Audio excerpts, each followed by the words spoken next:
Es el año 5 antes de Cristo y Jesús está naciendo en un pequeño pueblo llamado Belén, en la antigua Israel. Seguramente pienses que conoces esta historia, pero no es como te la han contado. Esta es la vida de Jesús en un mapa. Vamos a recorrer todos sus pasos en su ministerio, hasta su camino a la muerte, pero también donde apareció resucitado y donde estuvo Jesús por última vez.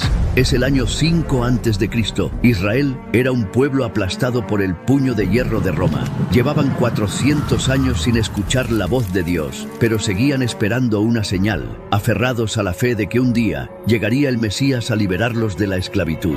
El mundo aún no lo sabe, pero la historia está a punto de partirse en dos. Una joven adolescente, embarazada de 9 meses, lleva 4 días caminando desde Nazaret hasta Belén, 90 millas. María no debería haber hecho este viaje. Era muy peligroso en su estado, pero el emperador romano César Augusto había ordenado un censo obligatorio y José, su esposo, que era descendiente del rey David, tenía que registrarse en la ciudad de sus ancestros, Belén. Así se cumplió la profecía. Al llegar agotados a la pequeña aldea, comenzaron las contracciones. María estaba de parto. José tocó puerta tras puerta, pero no quedaba sitio para ellos. La noche cayó sobre ellos hasta que encontraron una cueva. Muchos creen que fue un establo de madera, pero no. Era una oscura cueva que los pastores usaban para proteger a sus animales del frío. Allí, en la humildad más absoluta, nació el Rey de Reyes. Los primeros en saberlo fueron los más marginados en aquel momento, los pastores.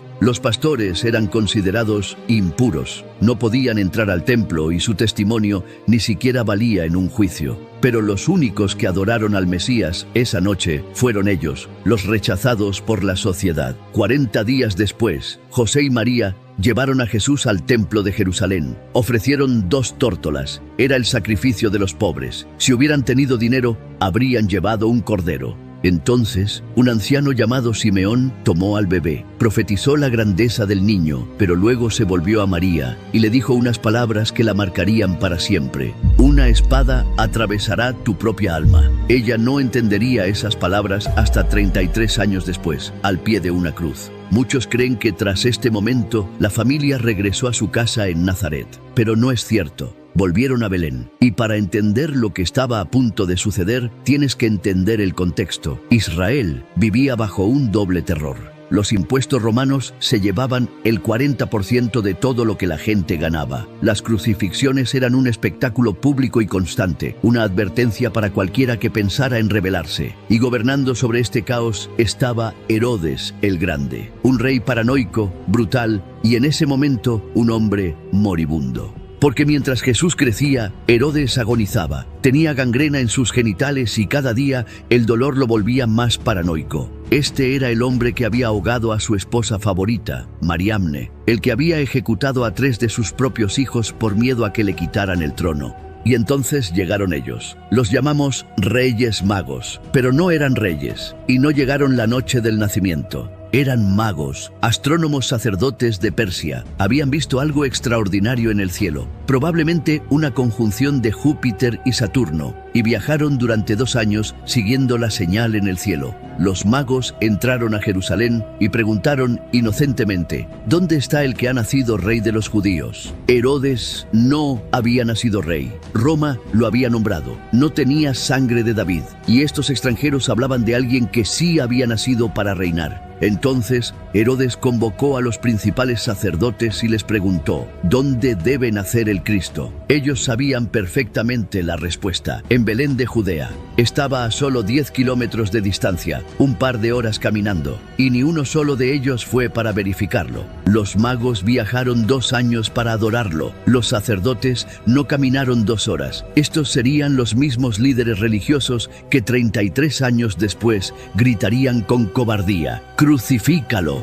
Cuando los magos encontraron a Jesús en Belén, ya no era un bebé, era un niño pequeño. Le ofrecieron sus regalos proféticos, oro para un rey, incienso para un dios y mirra para su muerte. Y advertidos en un sueño, regresaron a su tierra por otro camino. Herodes esperó a que los magos regresaran a su palacio, y cuando entendió el engaño, su furia explotó. Ordenó la matanza de todos los niños menores de 2 años en Belén y sus alrededores. Belén era pequeña, solo había unos 20 o 30 niños. Para los historiadores romanos era otra atrocidad más de Herodes, ni siquiera la registraron. Pero para las madres de Belén, el mundo se acabó esa noche. De repente, un ángel despertó a José. Levántate y toma al niño y a su madre, y huye a Egipto, y permanece allá hasta que yo te diga. Pero desde Belén hasta Egipto había más de 400 millas. ¿Con qué dinero harían ese gran viaje? Dios ya lo había provisto. El oro de los magos se convirtió en el dinero que financió su exilio y salvó la vida de Jesús. Así se cumplió otra profecía.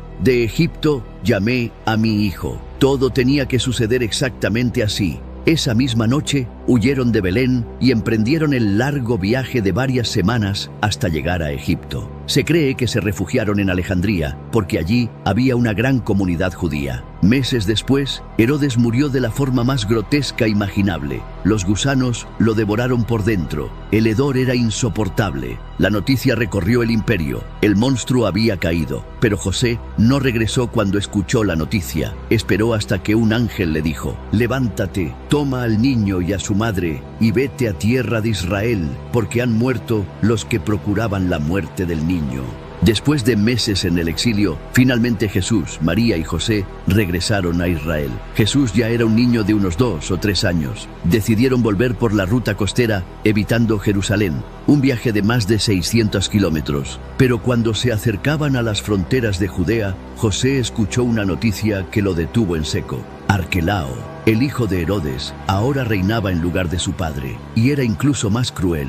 Había empezado su mandato masacrando a 3.000 judíos durante una celebración en el templo. El miedo los paralizó, pero de nuevo un ángel habló a José en sueños y le dijo: no vayas a Judea, ve a Galilea. Sin dudar, José obedeció, tomó a María y al niño y subieron hacia el norte, atravesando valles y colinas. Así, Dios desvió a la familia hacia el norte, a una pequeña aldea en Galilea llamada Nazaret. Este pueblo no aparece ni una sola vez en el Antiguo Testamento. Era una aldea de apenas 300 personas, un lugar donde nadie, absolutamente nadie, buscaría al Mesías. Pero Nazaret escondía un secreto. A solo 6 kilómetros pasaba la Vía Maris, la autopista internacional que conectaba imperios. Desde las colinas de su pueblo, un joven Jesús podía ver el Valle de Armagedón, el escenario de la batalla final.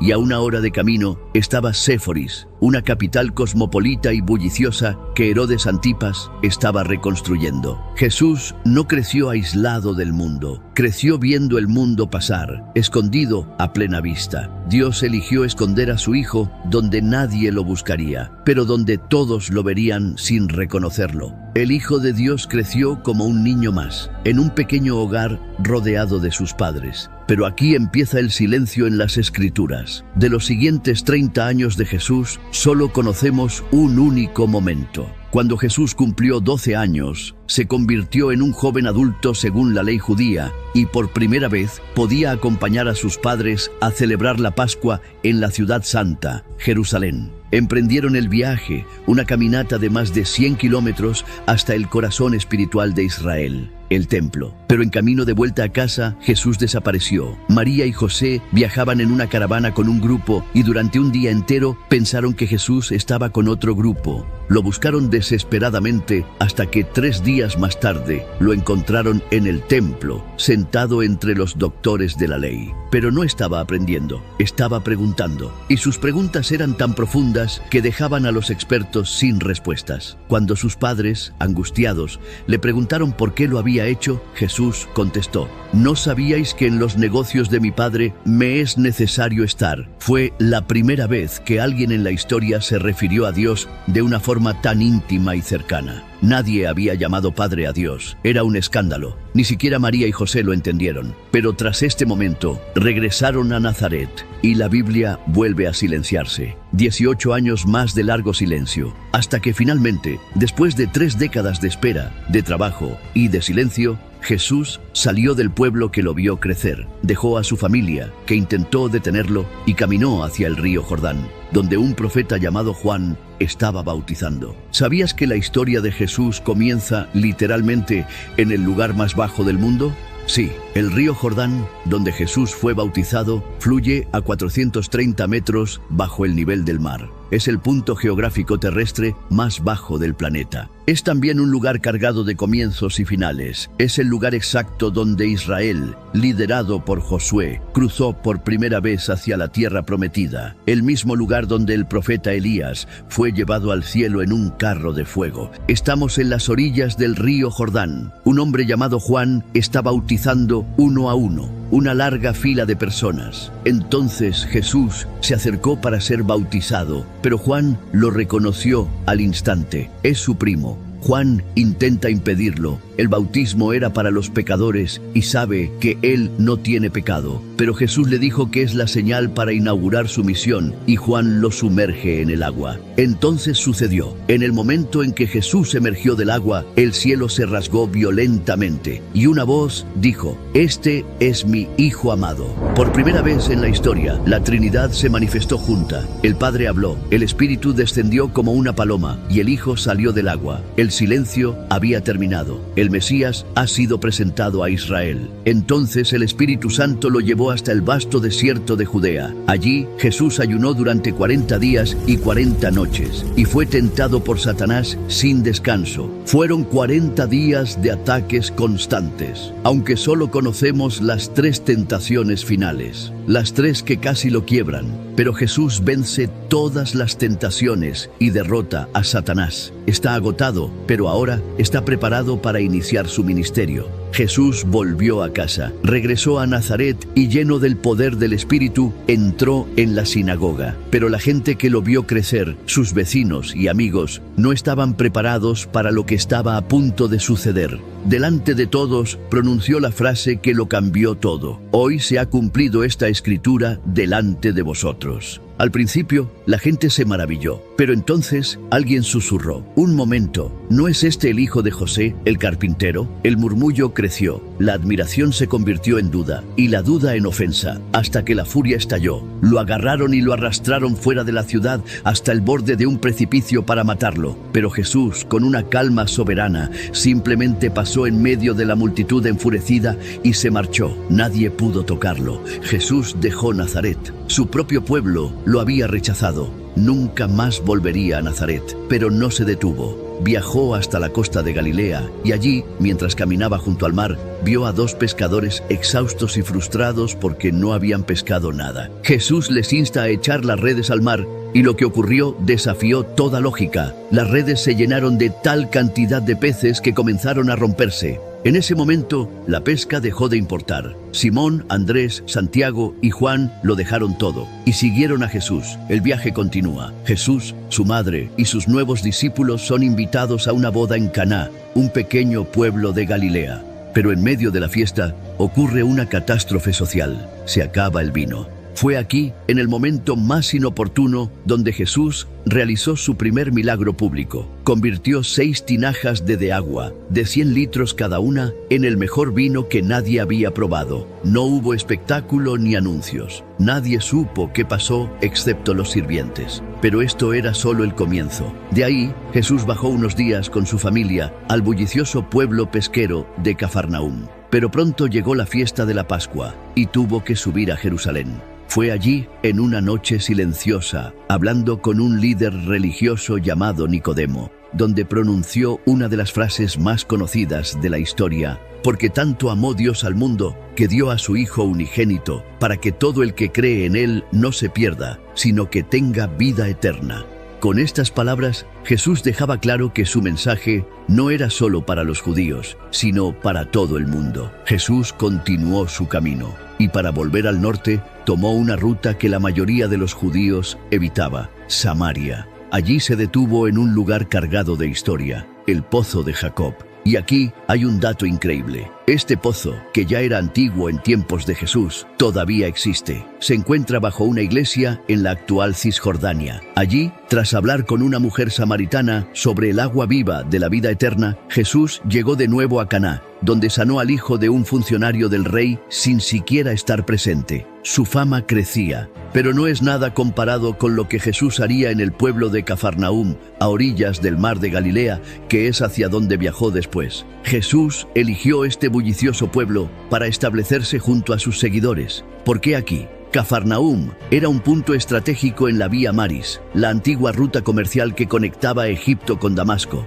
Pero también era un pueblo fronterizo corrupto, con una aduana donde publicanos como Mateo cobraban impuestos para Roma. Entonces, ¿por qué Jesús no se estableció en Jerusalén? Tenía todo para triunfar en la capital religiosa. Hacía milagros, conocía la ley, tenía carisma. Sin embargo, Jesús eligió Galilea, una región despreciada por la élite religiosa porque estaba llena de gentiles, y fue aquí donde sucedió el milagro que lo puso todo en marcha. Jesús sanó a muchos y un día un leproso se acercó a él. En ese momento, la lepra era incurable. Era más que una enfermedad, era una maldición divina, una sentencia de muerte en vida. Nadie tocaba a un leproso. Pero Jesús extendió su mano y la piel del hombre se restauró instantáneamente. Aquello conmocionó a todos. Existía una antigua creencia que decía que solo el Mesías, el Rey Salvador, tendría el poder de curar a un leproso. Así que este no fue solo un milagro más. Fue una declaración de identidad tan potente que la noticia corrió como la pólvora, y las multitudes comenzaron a seguir a Jesús allá donde iba. La gente se agolpaba en las puertas, buscando una palabra, un toque, una esperanza. Los enfermos, los oprimidos, los que habían perdido todo, venían a él con corazones cargados de desesperación. Y entonces comenzaron los milagros. En el estanque de Betesda en Jerusalén, Jesús hizo caminar a un paralítico.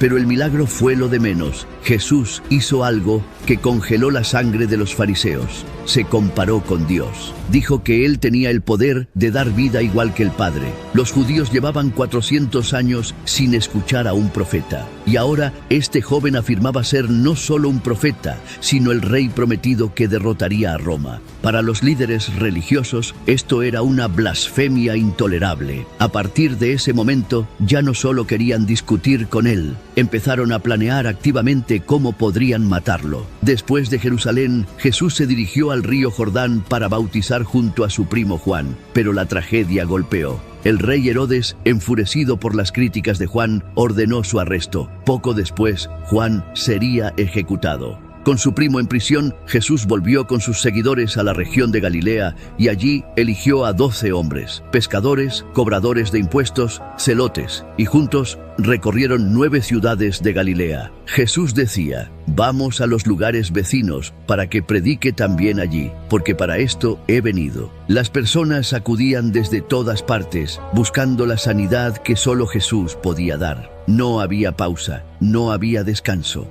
En Caná sanó al siervo de un centurión romano sin siquiera estar presente. Luego fue a Naín y resucitó al hijo único de una viuda. Visitó Corazín, predicando y sanando. Pero nada de esto se compara con lo que estaba a punto de suceder. Jesús volvió a Galilea para preparar el discurso más importante de su vida, el Sermón del Monte. La fama de Jesús se había extendido por toda la región. Las colinas alrededor del mar estaban llenas, el aire cargado de expectativa. Entonces Jesús apareció en la cima de una colina y pronunció el discurso más revolucionario de la historia. Jesús tomó todo lo que el mundo admiraba, la fuerza, el dinero, el poder, y lo puso del revés. Declaró herederos del reino a los pobres, a los que lloran, a los mansos y a los perseguidos. Ordenó amar también a los enemigos y a poner la otra mejilla. Frente a una multitud de pescadores, campesinos y olvidados, proclamó: «Vosotros sois la sal de la tierra, vosotros sois la luz del mundo». Y les dio una misión: vivir al contrario a todo lo que el sistema premia. Este discurso cambió el curso de la civilización occidental. Fue tan revolucionario que aún hoy sigue rompiendo todos los sistemas establecidos. Desafió las creencias de su tiempo y de todos los tiempos, y redefinió el éxito y la felicidad. Cuando terminó el sermón, Jesús miró al otro lado del mar de Galilea, hacia la región de Gadara, una tierra de gentiles, y junto a sus 12 discípulos subieron a una barca para cruzarlo. En medio del mar se levantó la mayor tormenta que habían visto nunca. El pánico se apoderó de ellos. Pero Jesús, con solo 3 palabras, silenció la tormenta. Mientras los discípulos intentaban asimilar lo que acababa de suceder, llegaron a Gadara. Algo oscuro los esperaba allí. Un hombre desnudo, cubierto de heridas autoinfligidas, poseído de una legión de demonios, corría hacia ellos con una fuerza descomunal. Sin embargo, Jesús ni se inmutó, levantó su mano y libró al hombre de los demonios. Pero no es nada comparado con lo que Jesús haría cuando regresaron a Cafarnaúm. Una multitud los esperaba en la orilla y también una terrible noticia. La hija de Jairo había muerto. Se dirigió a la habitación donde la pequeña de 12 años yacía sin vida. Jesús tomó su mano y dijo, Talita Cumi, que significa, niña, a ti te digo, levántate. En ese instante los ojos de la niña se abrieron, respiró profundamente y se incorporó. El asombro paralizó a todos en la habitación. Estaban maravillados. Cada milagro superaba al anterior. Jesús no solo sanaba enfermedades, sino que tenía poder sobre la misma muerte. Jesús les advirtió seriamente, no digáis a nadie lo que ha sucedido. Pero la noticia no podía ser contenida. Mientras salían de la casa, los murmullos comenzaban a extenderse. Los enfermos, los desesperados,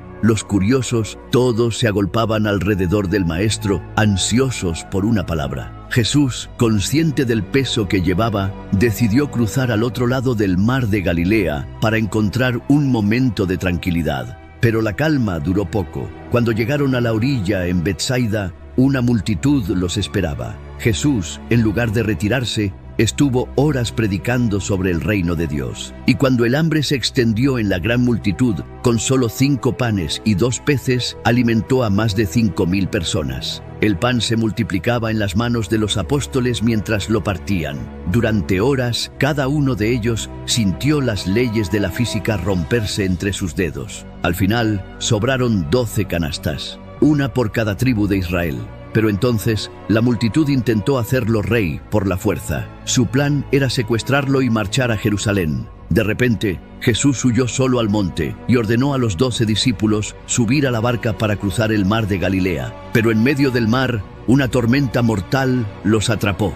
El pánico se apoderó de ellos. Durante horas lucharon contra la fuerza de olas de más de 5 metros. Entonces, en la oscuridad de la noche, vieron algo imposible. Una figura caminaba sobre las aguas hacia ellos. Era Jesús. Aquí hay un detalle que pocos conocen. Su plan no era rescatarlos. Iba de camino a la otra orilla y su ruta pasaba por allí. Pedro saltó hacia él con fe y él también caminó sobre las aguas. Y en el momento en el que dudó y empezó a hundirse, Jesús lo sostuvo. Cuando ambos llegaron a la barca, el viento cesó. En un instante, la tormenta desapareció tan súbitamente como había comenzado. La barca continuó su travesía con las estrellas iluminando el cielo despejado. Dejaron atrás la región de Galilea, cruzando caminos menos transitados y alejándose de las multitudes. Viajó al norte, a las ciudades paganas de Tiro y Sidón. Allí, aunque muchos lo rechazaron, realizó milagros asombrosos. Luego descendió a la región de la Decápolis, donde sanó a un hombre sordo y mudo. Y de nuevo, su compasión se desbordó al ver a otra multitud hambrienta. Con solo unos pocos panes y peces, alimentó a 4,000 personas. Después, subió a Magdala, la ciudad natal de una mujer llamada María Magdalena. 7 demonios la habían atormentado. Jesús los expulsó todos. Desde ese momento, ella nunca lo dejó. Se convirtió en una de sus seguidoras más fieles, acompañándolo a donde quiera que fuera. Al llegar a Cafarnaúm, las multitudes que habían comido los panes y peces los recibieron. Querían más milagros, pero Jesús tenía algo que decirles. Declaró: «Yo soy el pan de vida. El que come mi carne y bebe mi sangre tiene vida eterna». Muchos se escandalizaron. Esta declaración les pareció una locura. Muchos de sus seguidores se apartaron y dejaron de seguirle, pero Jesús continuó su camino. Y así, finalmente, Jesús llegó con sus discípulos a un extraño lugar, Cesarea de Filipo, el lugar que todos conocían como las puertas del infierno, un monte tan alto que su cima permanece nevada incluso en verano. Los paganos lo llamaban la montaña de los dioses, y construyeron templos en sus laderas para adorar a Baal y a Pan. Literalmente, creían que era una entrada al mundo de los muertos, y Jesús escogió este lugar, el más alejado del templo de Jerusalén, para mostrar quién era realmente. Allí, Pedro tuvo una revelación y le dijo en voz alta: «Tú eres el Cristo, el Hijo del Dios viviente». Fue un momento de total claridad. Jesús se dirigió a Pedro y le dijo: «Tú eres Pedro, y sobre esta roca edificaré mi iglesia, y las puertas del Hades no prevalecerán contra ella». Pero entonces Jesús soltó la bomba. Les dijo que iba a sufrir, que sería rechazado y moriría en Jerusalén. Los discípulos quedaron atónitos. ¿El Mesías muerto? Imposible. Pedro incluso lo reprendió. No entendían nada todavía. El verdadero mensaje que Jesús quería transmitirles en este oscuro lugar era que no importa cuán malvado sea el mundo, nada podrá jamás detener el plan de Dios para aquellos que lo aman y creen en Él. 6 días después, Jesús llevó a sus 3 discípulos más cercanos, Pedro, Santiago y Juan, a lo alto del monte Hermón. Y allí, ante sus ojos, ocurrió lo imposible. De repente, Jesús se transformó. Su rostro brilló como el sol. Sus ropas se volvieron más blancas que la nieve. Pero eso no fue todo. Aparecieron Moisés y Elías, el más grande de los profetas. Hablaban con Jesús sobre su partida en Jerusalén. Pedro los interrumpió con torpeza, y de repente una nube los cubrió y una voz tronó desde el cielo: «Este es mi Hijo amado, a él oíd». Los discípulos cayeron al suelo aterrorizados, y cuando alzaron los ojos, solo estaba Jesús. Esta transfiguración confirmaba una verdad imposible. Jesús era divino. Ya no era una pregunta, era una certeza. Jesús era la culminación de la ley y los profetas, y su gloria era real. La muerte de la que hablaba no sería el final, sino el camino a una gloria aún mayor. Al bajar de la montaña, se encontraron con una escena caótica. Un padre angustiado, su hijo convulsionando en el suelo y el resto de los discípulos frustrados, incapaces de sanarlo. Jesús liberó al muchacho con una sola orden, y justo después, con la multitud todavía maravillada, se volvió hacia sus discípulos y repitió el mensaje: sería entregado en manos de hombres y lo matarían.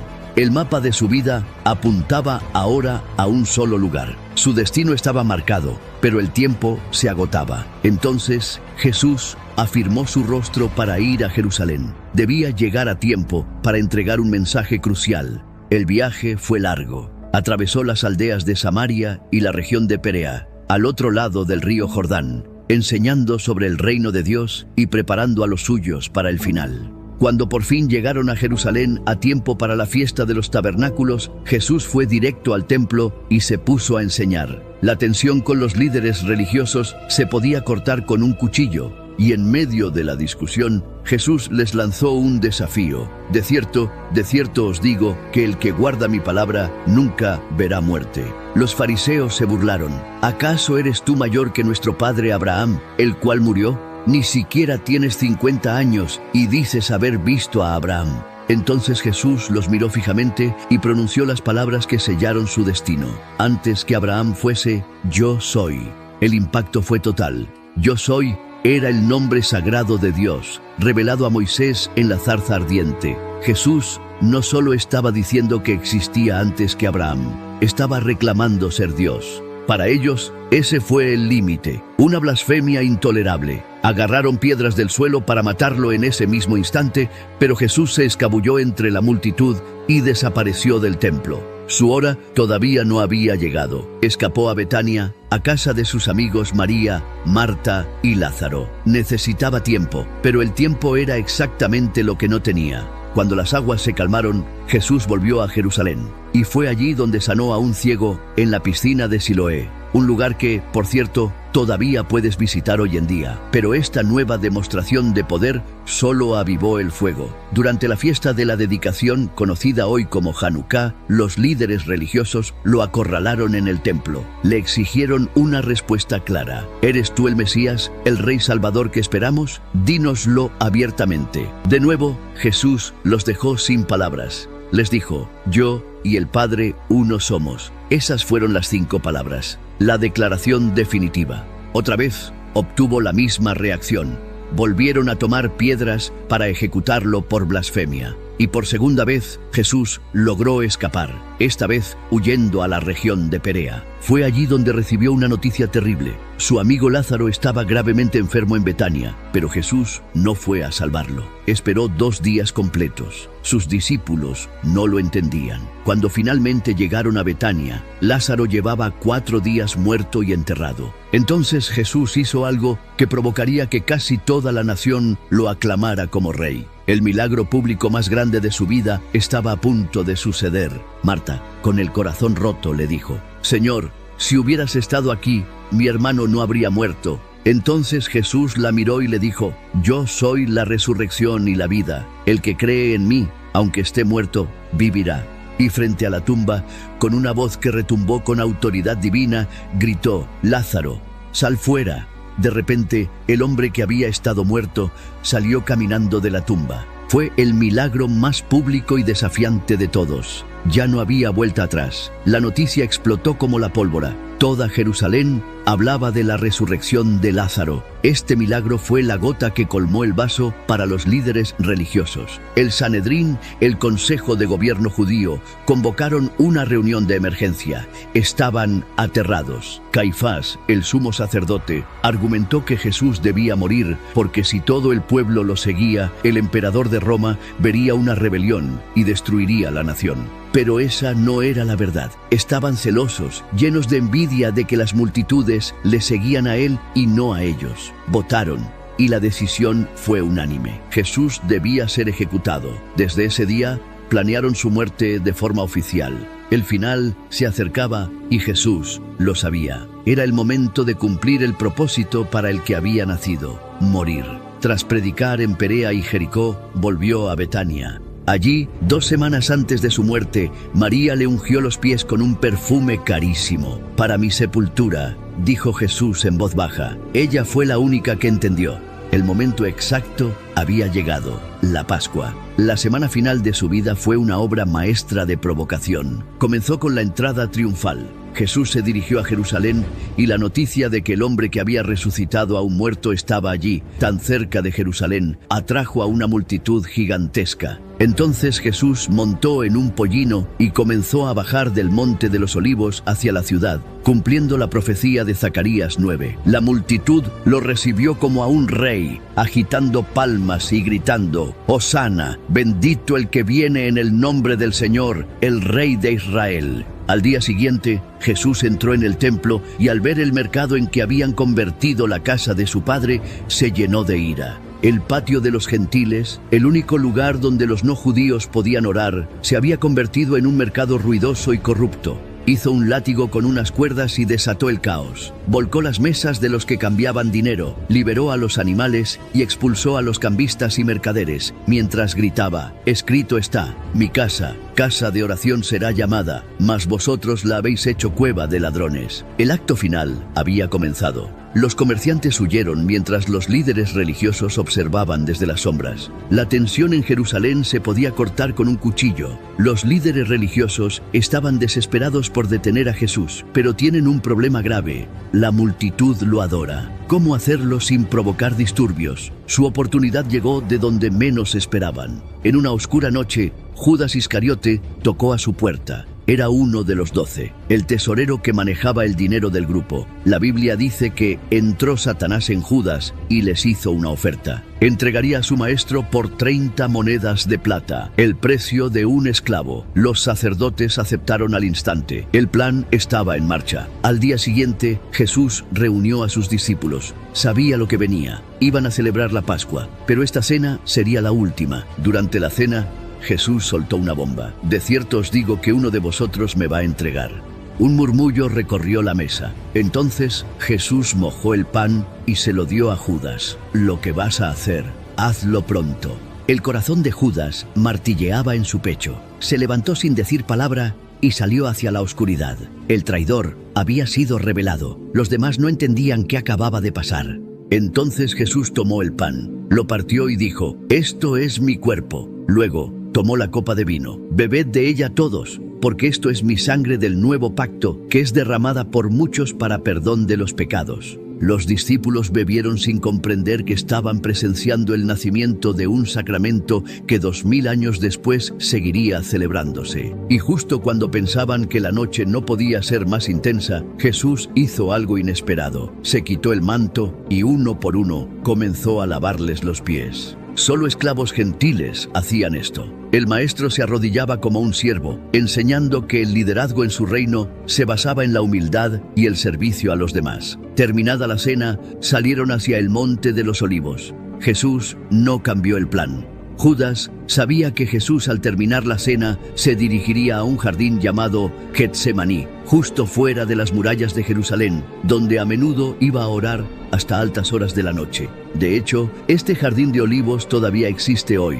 Algunos de estos olivos tienen más de 2000 años. Podrían ser los mismos bajo los que Jesús oró esa noche. Jesús se arrodilló para orar, pero su angustia era tan profunda que ocurrió algo inexplicable. La Biblia dice que su sudor se convirtió en grandes gotas de sangre que caían hasta la tierra. Esto no es solo una metáfora, es una condición médica real y extremadamente rara llamada hematidrosis, donde el estrés extremo puede hacer que los capilares de la piel se rompan y la sangre se mezcle con el sudor. Jesús sabía el dolor físico y espiritual que le esperaba. Aún así, su oración fue de total sumisión. Padre, no se haga mi voluntad, sino la tuya. De pronto, el silencio se rompió. Antorchas, espadas y el ruido de una multitud. Judas había llegado con los guardias del templo para arrestarlo. Un beso en la mejilla fue la señal, el beso de la traición. Pedro sacó su espada y le cortó la oreja a un siervo del sumo sacerdote. Pero Jesús la tocó sanándola al instante y le dijo: el que a espada hiere, a espada morirá. Y entonces ocurrió lo impensable. Al ver a Jesús arrestado, todos los discípulos huyeron. Todos, los mismos que horas antes juraron defenderlo hasta la muerte, lo abandonaron. ¿Por qué? ¿Qué cambió en un instante para que su lealtad se desvaneciera? Todo tendrá más sentido en un momento, pero primero tienes que ver lo que le sucede a Jesús a continuación. Los soldados arrastraron a Jesús a través de la oscuridad hacia la ciudad alta. Era un barrio exclusivo, donde vivían los ricos y poderosos. Aquí, en una lujosa mansión, esperaba a Anás, el antiguo sumo sacerdote. Los sacerdotes judíos reinaban como monarcas sobre su pueblo, pero no tenían autoridad para ejecutar a nadie. Necesitaban la ayuda de alguien más. ¿De quién? Esa pregunta marcaría las siguientes horas. Los juicios judíos estaban prohibidos de noche por su propia ley. Estaba prohibido juzgar durante la Pascua. Estaba prohibido ejecutar el mismo día del veredicto. Esa noche, los líderes religiosos rompieron todas sus propias reglas. Anás interrogó a Jesús: ¿dónde están tus seguidores? ¿Qué es lo que enseñas? Lo que Anás no sabía era que dos de sus discípulos más cercanos, Pedro y Juan, estaban allí mismo, escondidos entre la multitud, observando todo en silencio. Jesús respondió con calma: he hablado abiertamente. Pregunta a quienes me escucharon en el templo. Por esta respuesta, un guardia lo abofeteó. Fue el primer golpe de muchos, pero lo peor estaba por llegar. Jesús estaba a punto de decir algo que sellaría su destino y haría que casi todos se volvieran en su contra. Pero antes de que Jesús pronunciara esas palabras fatídicas, algo terrible estaba ocurriendo fuera, en el patio. Mientras interrogaban a Jesús, Pedro esperaba en el patio. Una sirvienta lo miró fijamente. Tú estabas con Jesús. No lo conozco, mintió Pedro. 2 veces más lo reconocieron. 2 veces más negó a su maestro. Entonces cantó el gallo. En ese instante Jesús, golpeado y ensangrentado, cruzó el patio. Sus ojos se encontraron con los de Pedro. Cristo había predicho exactamente esto: antes de que el gallo cante, me negarás 3 veces. Pedro huyó llorando amargamente. Se acercaba la medianoche. Ahora llevaban a Jesús ante el sumo sacerdote en funciones, Caifás. Caifás llevaba tiempo planeando esta noche. Miró a Jesús y le exigió: ¿eres tú el Cristo, el Hijo de Dios? Y Jesús respondió: yo soy, y veréis al Hijo del Hombre sentado a la diestra del poder. Jesús no estaba improvisando, estaba citando la profecía de Daniel 7, escrita 500 años antes. Al apropiarse de este texto, Jesús no solo decía ser el Mesías, acababa de proclamar ser Dios mismo. El veredicto fue instantáneo: culpable de blasfemia. Ya tenían su excusa para acabar con él. Pero aquí surge un problema. Los líderes judíos no podían ejecutarlo. Judea estaba bajo el dominio de Roma y solo la autoridad romana podía dictar una sentencia de muerte. Necesitaban a Poncio Pilato. El sol empezaba a salir. Jesús se enfrentaba a un tercer juicio, ahora formal, con todo el consejo judío. Mientras tanto, en otra parte de la ciudad, Judas corría hacia el templo. Parecía que la influencia de Satanás lo había abandonado, porque una culpa insoportable lo aplastaba. Fue ante los sacerdotes, arrojó las 30 piezas de plata y gritó: «He pecado, entregando sangre inocente». Pero su confesión no cambió nada. Salió del templo, probablemente por estas puertas, y se dirigió a un valle cercano, el valle de Hinnom. Y aquí es donde todo conecta. Este valle, Gehenna, el mismo del que hablamos al principio, es el lugar maldito que dio nombre al infierno, un lugar de maldad y sacrificio pagano. Y fue allí donde Judas, consumido por la culpa, decidió poner fin a su vida. Caifás llevó a Jesús al palacio de Herodes el Grande, desde donde ahora gobernaba Poncio Pilato. Los líderes judíos llevaron a Jesús hasta las puertas del palacio, pero no entraron. No querían contaminarse justo antes de la Pascua, y el palacio estaba lleno de estatuas de dioses romanos. Entonces, ¿dónde se realizó el juicio? La respuesta estuvo oculta bajo tierra durante siglos, hasta que los arqueólogos encontraron los cimientos de una plataforma elevada. Pilato salía del palacio y se sentaba en su trono de juicio en esta plataforma elevada.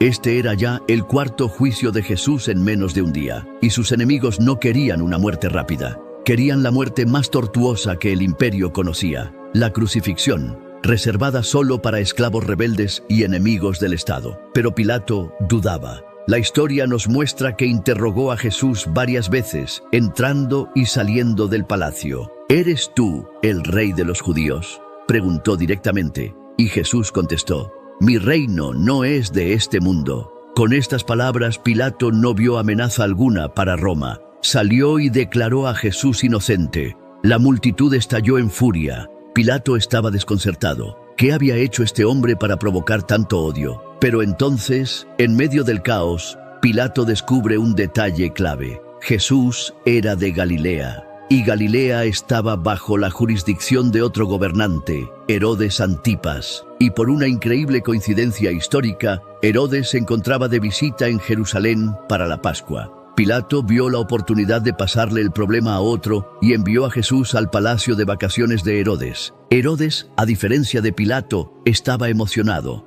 Había oído hablar de los milagros de Jesús y quería ver un espectáculo. Le pidió a Jesús que hiciera uno de sus trucos, pero Jesús no dijo ni una sola palabra. Para entonces ya había sido golpeado y escupido por los guardias del templo. Ahora, los soldados de Herodes querían su turno. Le pusieron un manto real sobre su espalda ensangrentada para burlarse de su supuesta realeza. Herodes se rió, lo declaró también inocente, y como si fuera un paquete, lo envió de vuelta a Pilato. Pero cuando Jesús regresó, la situación había empeorado. El sol ya estaba alto y la multitud había crecido exponencialmente. Aquí es donde la historia da un giro terrible. Pero te estarás preguntando, ¿por qué esta misma gente, que días antes lo aclamaba, ahora pedía su muerte? Estos mismos judíos habían recibido a Jesús como rey apenas 5 días antes. Creían que Jesús derrotaría a Roma. Querían un guerrero, un libertador político. Pero ahora lo veían encadenado, escupido, golpeado. Lo vieron como un fraude. Su Mesías guerrero era un débil prisionero indefenso. La desilusión se transformó en rabia y gritaban sin cesar: «¡Crucifícalo!». Pilato, desesperado, intentó un último acuerdo. Entregaría a Jesús a sus soldados para que lo azotaran. Un castigo brutal que quizás satisfaría a la multitud. Una flagelación no era un simple latigazo.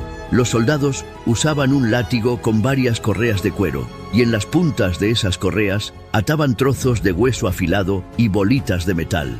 era una tortura diseñada para desollar vivo a un hombre. Muchos no sobrevivían a la flagelación, y para Jesús esto era solo el principio. Los soldados romanos disfrutaban torturándolo, era su entretenimiento. Le tejieron una corona de espinas y la clavaron en su cabeza mientras se burlaban de él. Cuando lo sacaron ante Pilato y la multitud, Jesús estaba irreconocible. Aún así, la multitud no estaba satisfecha. Gritaban una y otra vez: ¡Crucifícalo! Pero entonces Pilato intentó una última jugada. Era Pascua, y la tradición exigía liberar a un prisionero. ¿A quién queréis que os suelte?, preguntó. ¿A Jesús o a Jesús Barrabás? Sí, has oído bien. El nombre de Barrabás también era Jesús. Este detalle, que a menudo se pierde en la historia, es una de las ironías más escalofriantes de la Biblia. Pilato literalmente preguntaba: ¿qué Jesús queréis? ¿Al asesino o al Salvador?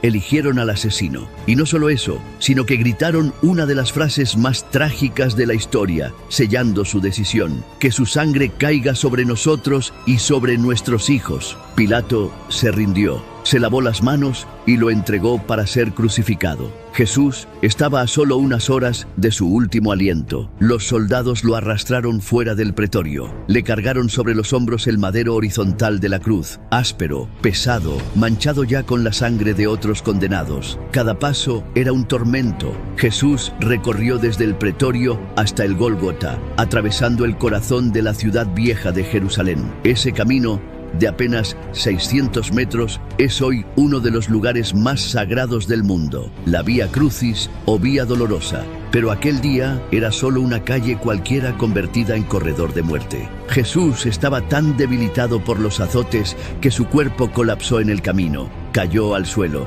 el peso de la madera aplastándolo contra el polvo. Finalmente llegó al destino final, una colina rocosa a las afueras de la muralla de la ciudad llamada Gólgota. Allí lo desnudaron delante de todos. Su cuerpo era un mapa de dolor. Y mientras lo exponían, los soldados se repartieron sus ropas, cumpliendo sin saberlo una profecía escrita cientos de años antes. Entonces llegó el momento. A las 9 de la mañana lo clavaron en una cruz. Junto a él, otros 2 criminales sufrían el mismo destino. Uno lo insultó, el otro, en cambio, hizo algo que nadie esperaba. Reconoció su culpa y reconoció la inocencia de Jesús. La mayoría de la gente cree que alguien crucificado moría por el dolor o la pérdida de sangre de los clavos. Pero la verdad es mucho más terrible. La causa real de la muerte era la asfixia, una lenta y agónica batalla por cada bocanada de aire. Y entender esto es la clave para comprender lo que realmente sucedió ese día. La crucifixión romana era una advertencia pública. Estaba diseñada para infligir el máximo dolor durante el mayor tiempo posible. Para poder tomar una sola bocanada de aire, Jesús tenía que empujar todo su cuerpo hacia arriba, usando sus pies como palanca, una y otra vez, durante horas. Mientras tanto, la multitud se burlaba. María y Juan, el discípulo amado, lloraban juntos. Fue el único discípulo que estuvo presente en el peor momento. Pero entonces ocurrió algo inexplicable. Desde el mediodía hasta las 3 de la tarde, una oscuridad cubrió la tierra. A plena luz del día, el cielo se volvió pesado, denso. Era como si la creación entera contuviera la respiración. El Cordero estaba cargando con el peso del pecado del mundo. Y en medio de esa extraña penumbra, Jesús exhaló sus últimas palabras: todo está cumplido. Esa era su misión. No le arrebataron la vida. Él la entregó. Él sufrió voluntariamente por cada error que tú y yo hemos cometido. En ese instante, la tierra reaccionó. Un terremoto partió el templo de Jerusalén en 2. La barrera simbólica entre Dios y la humanidad quedaba rota. El acceso al Padre ya no estaría limitado. Pero Jesús no solo derrotó a la muerte en la cruz, la venció resucitando 3 días después, porque la cruz no era el destino final. Era la puerta, el principio de algo extraordinario. Para entender cómo venció a la muerte, debemos seguir sus pasos. Durante 40 días, Jesús apareció en distintos lugares del mapa: en Jerusalén, en Galilea, en el camino a Emaús. Más de 500 personas lo vieron, y muchos de estos testigos murieron por proclamar lo que vieron. Tras la muerte de Jesús, los discípulos se escondieron en Jerusalén. Los líderes religiosos habían sellado la tumba de Jesús y puesto guardias romanos. 3 días después, el domingo al amanecer, María Magdalena llegó al sepulcro junto a otras mujeres, y entonces lo imposible ocurrió. La piedra de 2 toneladas había sido removida, y la tumba estaba vacía. El cuerpo de Jesús ya no estaba allí. En medio de la confusión, María Magdalena se sentó mientras lloraba desconsolada. Entonces un hombre se acercó a ella, pero sus ojos, nublados por el llanto, no le permitieron reconocerlo, hasta que el hombre la llamó por su nombre. María. María levantó la mirada y lo reconoció. Era él. En ese instante, todo cambió. Jesús estaba vivo. Quiso acercarse, abrazarlo, aferrarse a él. Pero Jesús levantó la mano con ternura y le dijo: «No me retengas, porque aún no he subido al Padre. Ve a mis hermanos y diles: subo a mi Padre y vuestro Padre, a mi Dios y vuestro Dios». María comprendió que no era un reencuentro para quedarse, era una misión. Sin perder un instante, María corrió de regreso al aposento donde se escondían los discípulos. Las otras mujeres que la seguían vieron lo mismo y corrieron de vuelta a la ciudad. Pero en el camino de repente apareció Jesús y las saludó con un sencillo «¡Salud!». Ellas lo abrazaron. Era real, físico. Jesús estaba vivo y les dijo: «No temáis. Id, dad las nuevas a mis hermanos». Las mujeres corrieron emocionadas para dar la gran noticia a los discípulos, pero los discípulos no les creyeron. En aquel tiempo, el testimonio de una mujer no valía nada. Ni siquiera era tomado en cuenta en un tribunal judío, sin importar cuántas mujeres testificaran. Jesús eligió a un grupo de mujeres, precisamente a quienes el mundo rechazaba, para anunciar el evento más importante de la historia. Todos habían perdido la fe, menos Pedro y Juan, que corrieron al sepulcro con una chispa de esperanza. Y cuando llegaron, la tumba estaba vacía. Jesús no estaba allí. Solo encuentran las vendas, perfectamente colocadas, como si el cuerpo se hubiera evaporado dentro de ellas. El sudario de la cabeza estaba doblado aparte, en otro lugar. Un detalle extraño que Juan nunca olvidó. Pero no todos los discípulos estaban en Jerusalén esperando noticias. 2 de ellos, con el alma por los suelos, habían perdido toda esperanza. Caminaban hacia su aldea, Emaús, a unos 11 kilómetros. Para ellos, todo había terminado. En el camino, un desconocido se les unió y empezó a trazarles un mapa de las Escrituras. Desde Moisés hasta el último profeta, les explicó cómo todo apuntaba a un Mesías que debía sufrir para entrar en su gloria. Al igual que María, ellos tampoco lo reconocieron. Caminaron y hablaron con él durante horas. No fue hasta que se sentaron a cenar en Emaús, cuando Jesús tomó el pan, lo bendijo y lo partió, que sus ojos se abrieron. Era él, y en ese mismo instante desapareció. El impacto fue tan brutal que deshicieron el camino andado. Corrieron los 11 kilómetros de vuelta a Jerusalén en plena noche para contárselo a los demás. Y cuando les contaron al resto de discípulos su increíble historia, Jesús mismo apareció en medio de la habitación. Esta fue su tercera aparición. No abrió la puerta, simplemente apareció, y su saludo fue el mismo: «Paz a vosotros». Pero ellos no sintieron alegría, sintieron terror, creyeron ver un fantasma. Aunque lo tenían delante, la duda era más fuerte. No fue hasta que les mostró las heridas en sus manos y pies, y comió un trozo de pescado asado delante de ellos, que empezaron a creer. Aún así, faltaba uno. Tomás no estaba allí esa noche, y cuando se lo contaron, se negó a creer. Una semana después, Jesús apareció por 4ª vez, con un propósito claro. Se dirigió directamente a Tomás y le dijo: «Pon aquí tu dedo y mira mis manos, y acerca tu mano, y métela en mi costado, y no seas incrédulo, sino creyente». Tomás no necesitó tocarlo. Cayó de rodillas y exclamó una de las mayores declaraciones de fe de toda la Biblia: «Señor mío y Dios mío». Hasta ahora, cada aparición de Jesús parecía diseñada para vencer la duda y demostrar que realmente había resucitado. Pero las últimas 3 apariciones son diferentes. Ocurren lejos de la tensión de Jerusalén, en la calma de Galilea. 8 días después, los discípulos habían vuelto a casa, a lo que sabían hacer: pescar. Estaban en su barca, desanimados, cuando un hombre desde la orilla les gritó. Era Jesús. Allí, junto al mar, Jesús miró a Pedro y 3 veces le preguntó: ¿Me amas? Pedro 3 veces le respondió que lo amaba, y entonces Jesús le reveló el futuro. Cuando seas viejo, extenderás tus manos, y otro te ceñirá y te llevará a donde no deseas ir. Pedro no lo entendió en ese momento, pero Jesús acababa de predecir su muerte. Pedro y todos los discípulos morirían de formas horribles, crucificados, apedreados, quemados vivos, solo por decir que Jesús resucitó de entre los muertos. Creer que alguien resucitó de entre los muertos es bastante difícil de aceptar para muchos. Jesús lo sabía y por eso diseñó sus 2 últimas apariciones de la siguiente forma. Jesús les pidió a los discípulos que se reunieran con él en una montaña cerca del mar de Galilea, y ahí ocurrió algo extraordinario. No solo aparecieron los 11 discípulos, sino también a 500 de sus seguidores. De repente, ya no hablamos de 11 testigos, hablamos de 500 personas que afirmaban haber visto a Jesús resucitado. Esto explica por qué el cristianismo explotó y se convirtió en la fe de más rápido crecimiento en la historia. Y así llegamos a la última aparición. Se reunieron en el Monte de los Olivos,